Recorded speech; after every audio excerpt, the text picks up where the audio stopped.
thank you for joining us for another edition of Give Us Back Our Country. We've had a lot of developments since the last edition, and we're joined by two panellists well known now to the audience. Peter Manuel from Flag Australia. Peter, thank you for joining us. Thanks very much, Joe. And also Pauline Hanson, who's had a significant development in recent times with her re-emergence into public life and in particular into politics, now as national chairman and leader of One Nation. So what is it that encouraged this re-emergence? And clearly there's something which, a gap if you like, that you're filling. I believe so, Jai. As I've walked around my country in streets and meeting people and just doing my shopping, people have said, you should be there, you should be back in Parliament. You know, everything that you have said previously has actually happened and it's come about. And I just feel there was this a blank in on our political scene, that both the Liberal and Labor and the National Party have not met the expectations of the public in representing them. And I thought, no, I've got to have another go. So just recently, we've had the name changed back to Pauline Hanson's One Nation. And the response has been absolutely amazing, and I'm so pleased with it. So now it's like reviving the party, standing candidates in the next Queensland state election, and then no doubt expanding. Yes, most definitely. Good way to start. So what are those particular areas that you feel are a gap that you're filling? And I think just people don't feel they have a voice. There's some big concerns. The farming sector, yes, very big. The privatisation of water. Agenda 21 is taking over our lifestyle, sustainable development. It's very concerned. GMO. And then you've got foreign ownership. Australians can't own their own homes. It's been put out of the price range. Foreign ownership of agricultural land. The free trade agreement just done with China, and Islam in Australia. Well, it's probably those sort of issues that you're best known for, having had a voice in those areas in the past. Is the party platform going to be sufficiently broad to sort of cover a whole range of issues, or is it those particular niches that you're looking to have a voice in? Joe, this is only a start of it, and I think it's very important to listen to what are the main concerns of the Australian people, and let's work towards that. What they want is someone who is going to be honest, who is not corrupted by the system, who is there for the right reasons to represent them. And Australians feel like they've been forgotten, as if our politicians are so concerned what's happening around the world with other people, with foreign investment, with foreign aid that they give to that many other countries. And they're saying, what about us? And I think, when you have the illegal boat people coming in, the refugees, and they're provided with their health care, with their education, with their cars, with their housing, and I turn around and I think, we have got 47,000 homeless youth under the age of 25 on our streets, and we have 3,000 homeless diggers. Those people that have fought for our country, and we can't provide and look after them. I'm sorry, it's not good enough to me. Well, clearly you have an important message and you have a lot of support from the people. What's the reception been from the media thus far? Jai, quite surprising. It's been very balanced. I'll put it that way. I think it's balanced and it's more positive. Last time, I believe that I was a threat to Murdoch. I was a threat to the major political parties, and I questioned things, and it all started falling apart, really from Murdoch, when I said multinationals must pay their fair share of tax in Australia.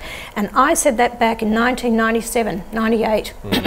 And that's when the whole thing started falling apart. So now, it's quite interesting. Tony Abbott has come out now saying multinationals should pay their share of tax. Well, hello, Tony, you've just woken up. Well, with the crumble... Sorry.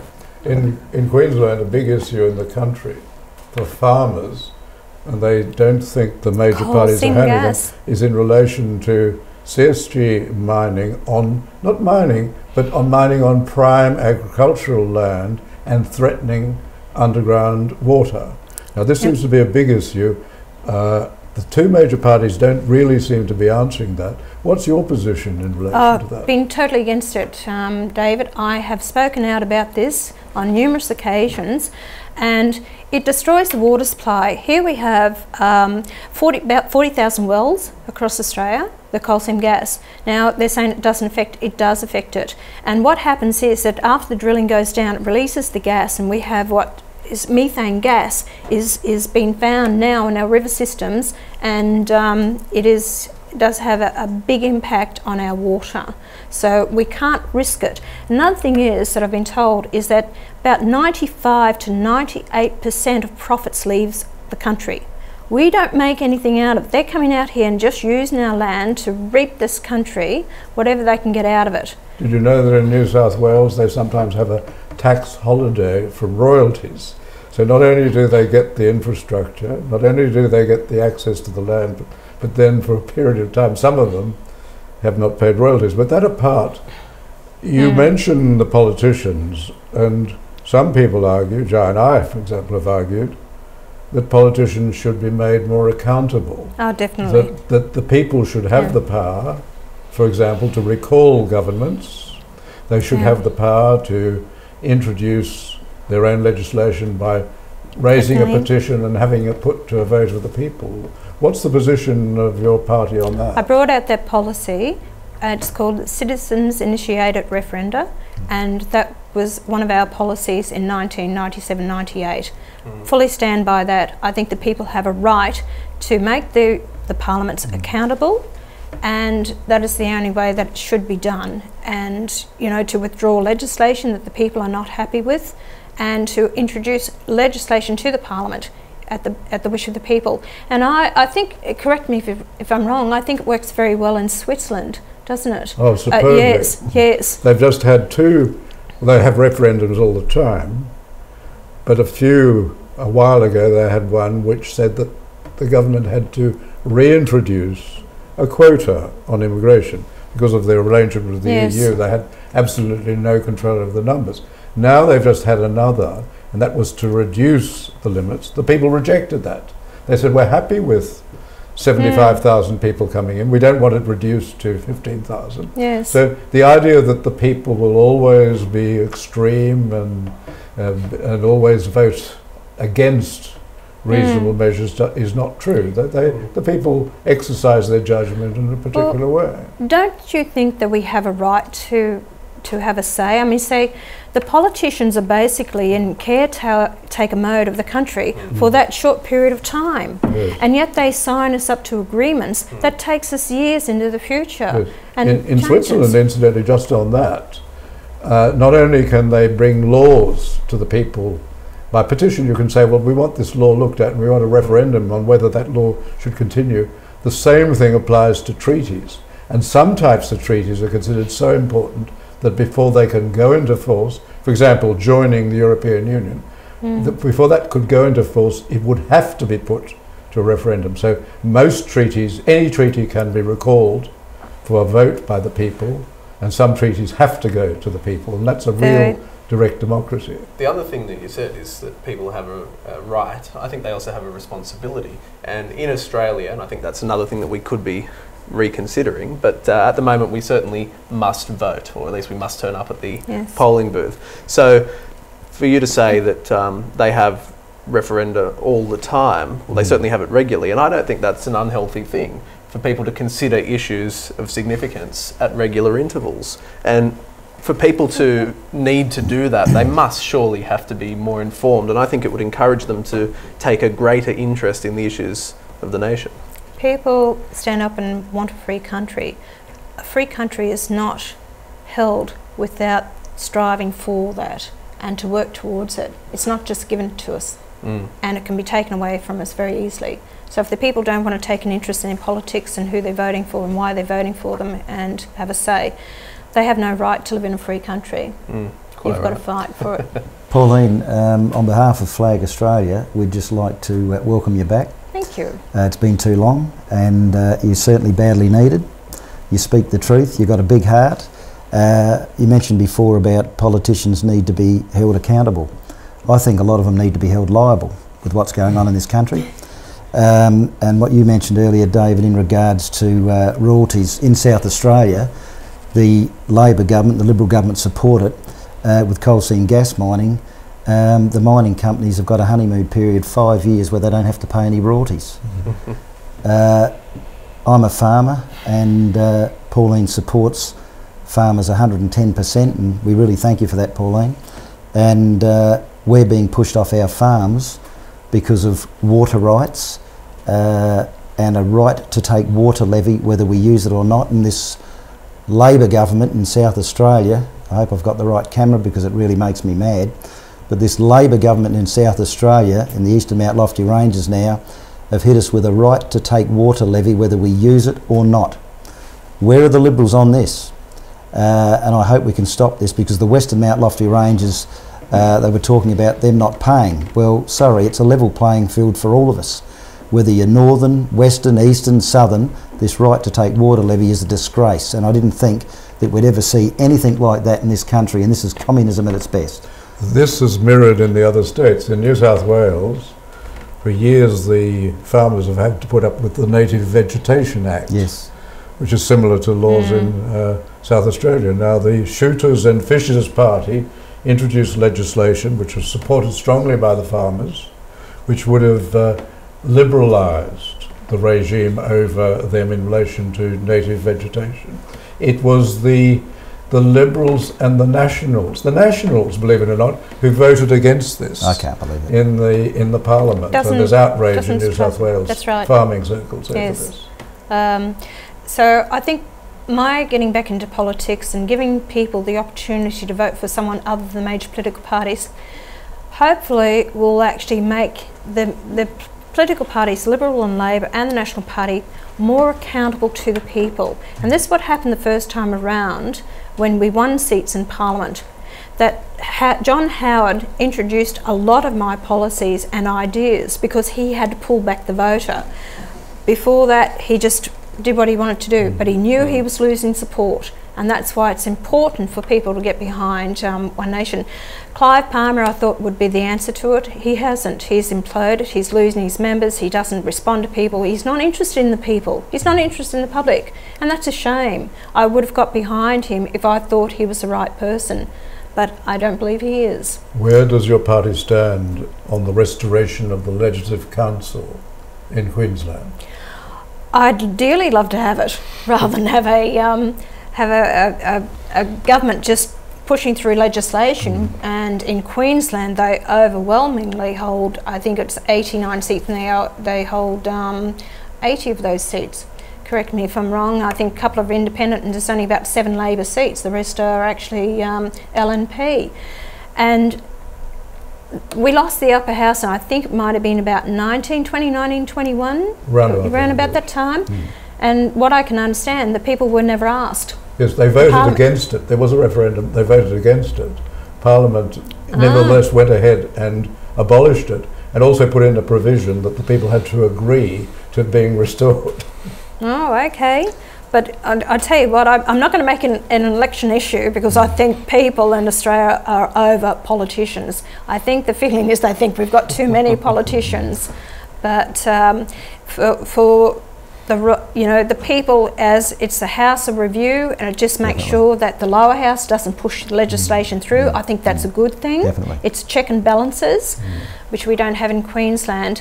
But it's another topic, is about reducing the number of politicians that we have in Australia. I'm all for that. Well, Mike Brand, our ex-Premier in South Australia, wanted to get rid of the Legislative Council, and as Pauline just said, it's our checks and balances, and we've got to have it.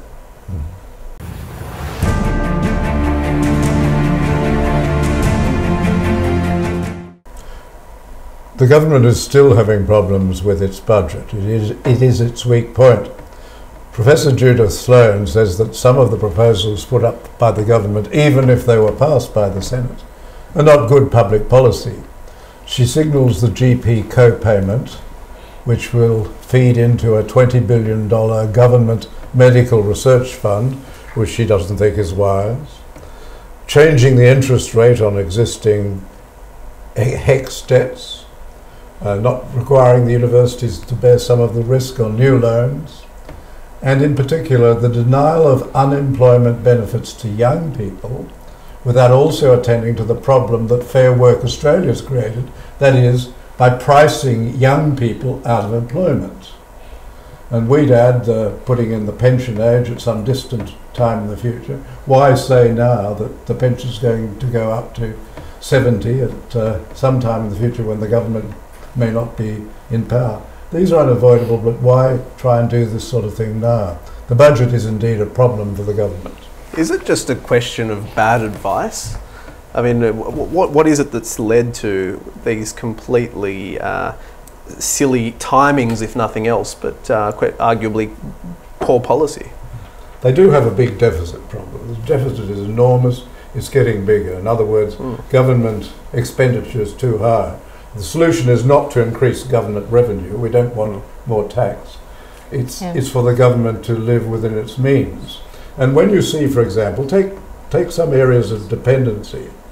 We have a good welfare system in Australia, but in some respects it's too generous. For example, why is it that people charged with terrorist offences are sometimes found to be on disability pensions when they look perfectly healthy, and they also seem to be able to maintain more than one family? These are extraordinary things which are happening in the country, and it suggests that the government hasn't looked after the people's money very well. I think the governments generally, not just this government, governments generally have wasted an enormous amount of money.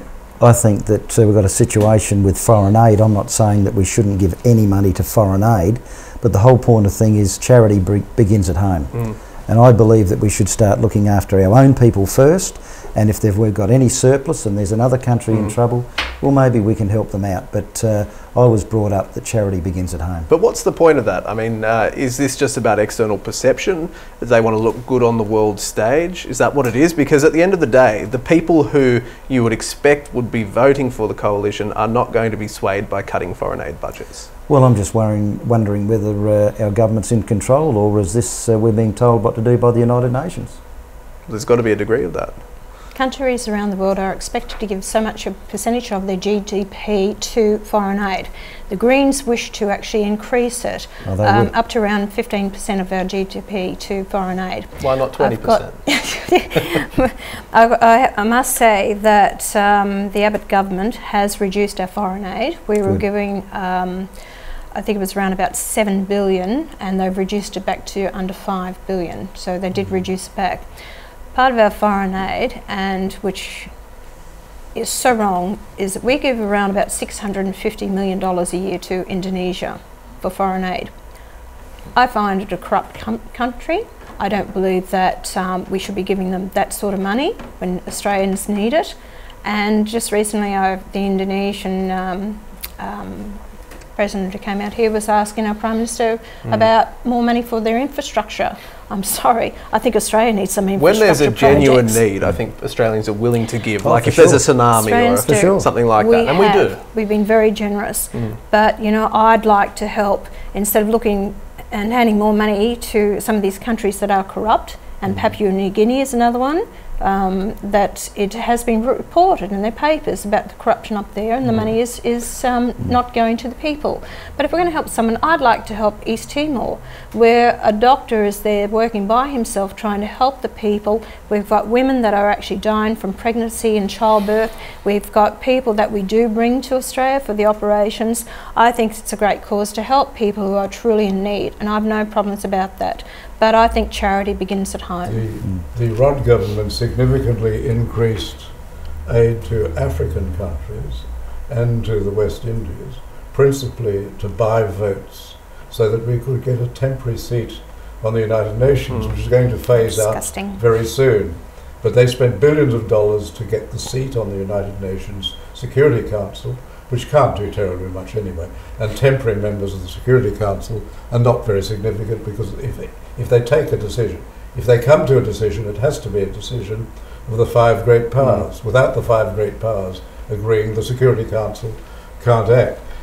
Foreign aid has been described, and I think described very well, as poor people in rich countries spending money on rich people in poor countries. The money goes from the ordinary taxpayers of Australia quite often to the very rich in other countries, or to maintain military systems, and it doesn't really get to the poor doctors in East Timor that you explained so well, Pauline. And that's, if it were aimed genuinely to help the people, it would be a different thing. But we know it goes on. Consultants over there, Australian consultants, corrupt governments. That's correct. They siphon off the money at the top there. But the whole point of the thing is, if we didn't have all this money going over to foreign aid, you know, have a look at our pensioners that are struggling. You know, we could give them more money so they can keep warm in winter, cool in summer, so they can, you know, water their gardens without their gardens dying and all the rest of it. So, you know, it just comes back to charity begins at home, and that's the way we should be going, I really do.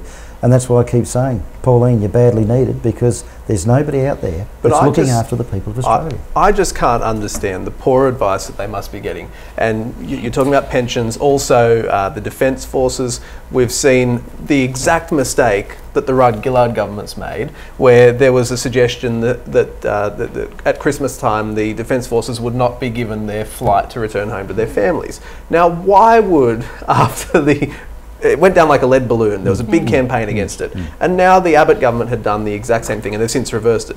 But why would they have entertained that thought? It's poor advice. Poor advice, it has to be. Yeah, but are they that silly though, Jai? Are they that dumb? If you've got to rely on advice for everything, you should be in the position. You are a member of Parliament. You're right. But Tony Abbott has very much aligned himself with the Defence Forces, and rightly so. So it seems very out of step with his other positions in relation to defence. So where has that come in? Has it just been that it's sort of crept in, or was it deliberate? I think it's probably crept in on poor advice, would be my Well, you know, Tony Abbott wants to give, what, 1.5 increase for the Australian Defence Force. Jackie Lambie's looking for a 3% increase. We've got inflation going up 2.4. Well, at a 1.5 increase, you're behind the gurgler. So I suspect that's probably happening in a lot of corporate positions as well. So we've got the ideal situation, but being a realist, it might not be possible that you have that in line with increases of GDP or whatever. But I just think when you've got people that's putting their life at risk fighting for all of us, we should be looking after them. Yes, but we have to be able to afford to be able to do it too. And so everybody has to do their bit. I can accept that. But something as simple as a flight home to see your family, that to me is very different to an increase in line with inflation. No, fair comment. There is their concern, and I've got to say, and I was concerned when they wouldn't, when they only said 1.5%. So I thought, well, no, you cut back on your wages, and I did, and I looked at it, and actually they've cut back. The parliamentarians are not giving themselves a pay rise since last May, and they said no, everyone's cut. And because if politicians' wages are cut, then it flows down to the public service as well, and they've cut that as well. So I've got to give them credit where credit's due with addressing that. What it would be interesting to see is if you drew a line from point A to point B, and forget all of the years where they didn't give themselves a pay rise, and you drew that straight line and see the percentage. And I'll tell you the difference here, and I'm going to be honest with you. When I was actually in Parliament in 1996 to 1998, my wages then was $85,000 a year. Now, I then, yes, you had your office in Parliament House, you had your office in the electorate, and I had 3 staff working for me. Now, I think my staff at that time, he actually was on about $60,000 a year, $65,000 a year. Now, a politician receives $190,000 base wage. As a backbencher. Yes. Your ministers are on about $350,000. Prime Minister's on $510,000 or $15,000 a year. As much as the American president. More, the highest paid. And you've got a staffer that came up, and I know this only from watching about Peter Slipper, and his staffer said he was on $180,000 a year.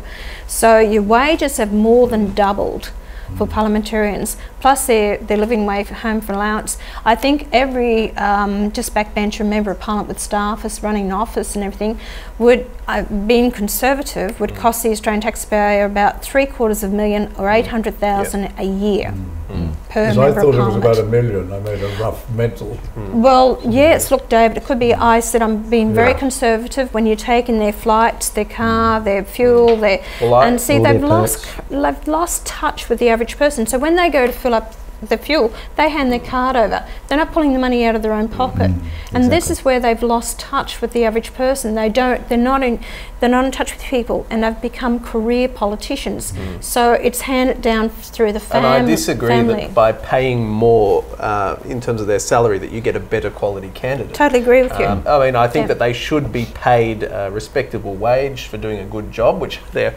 not in all cases doing, but I don't think you attract better quality. Well, You're at the right. same time, the principal political parties have closed the pre-selection process so that the factions control them, so that They we become a know there's a reward. career path from being an advisor or a trade union official, That's not right. having nothing to do with the trade union, having been a professional official, and then moving into a career path to a parliamentary seat, and leaving that early because they want to be with their families so they can become consultants and directors of CSG mining companies.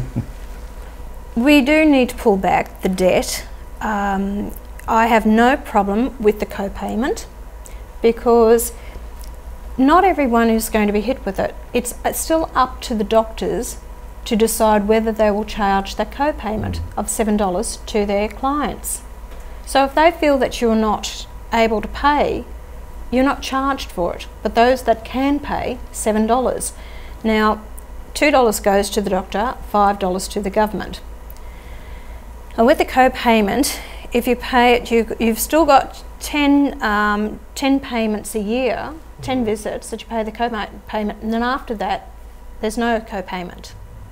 So it's not endless. We do need to pull back on that, but I think the biggest mistake that Tony Abbott's made with this and the Liberal Party is giving the money, $20 billion, to research. I agree.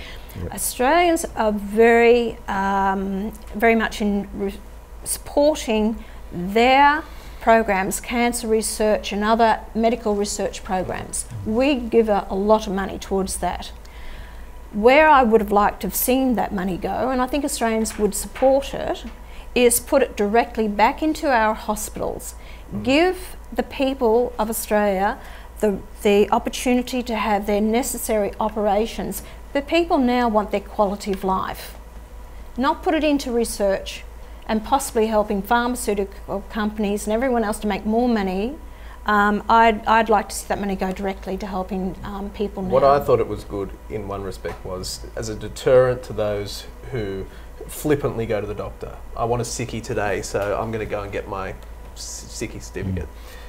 Those sorts of people I don't think are going to be deterred by paying $7. Where it's going to hit people is people who have genuine regular medical expenses, who I understand are exempted from it anyway. Yes. So it's half, it's 50-50.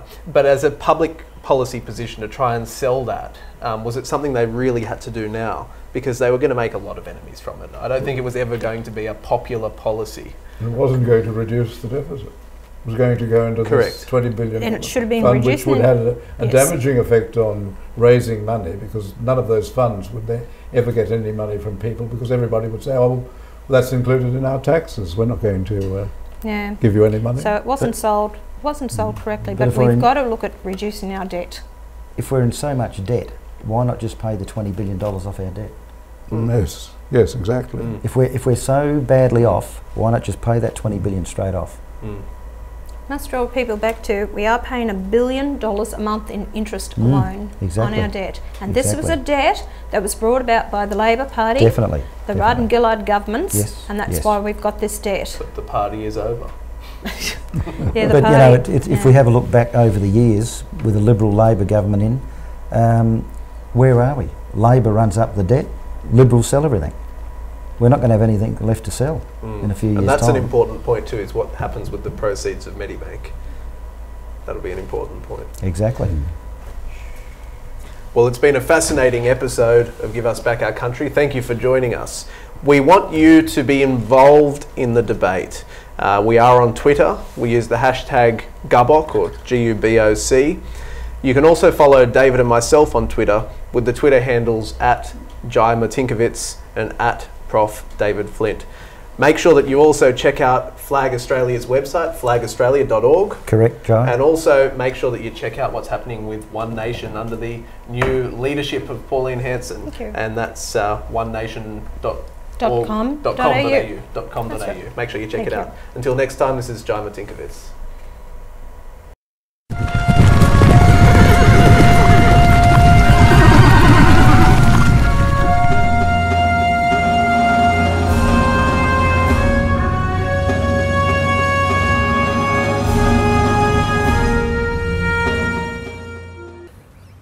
Australia is one of the world's oldest continuing democracies, yet our institutions of representative democracy have been compromised. They've been compromised by the power brokers, the faceless men in the major political parties. Many of our politicians today seem to be lacking the basic common sense, good judgment and decency of the average Australian. The agenda they're applying with the inner city elites would just not pass the pub test. Yeah, obviously everyone's got their vote and they have their little bit of a say, but in the end of the day, the politicians do what they want, not really what we want. I'm basically held accountable in my position.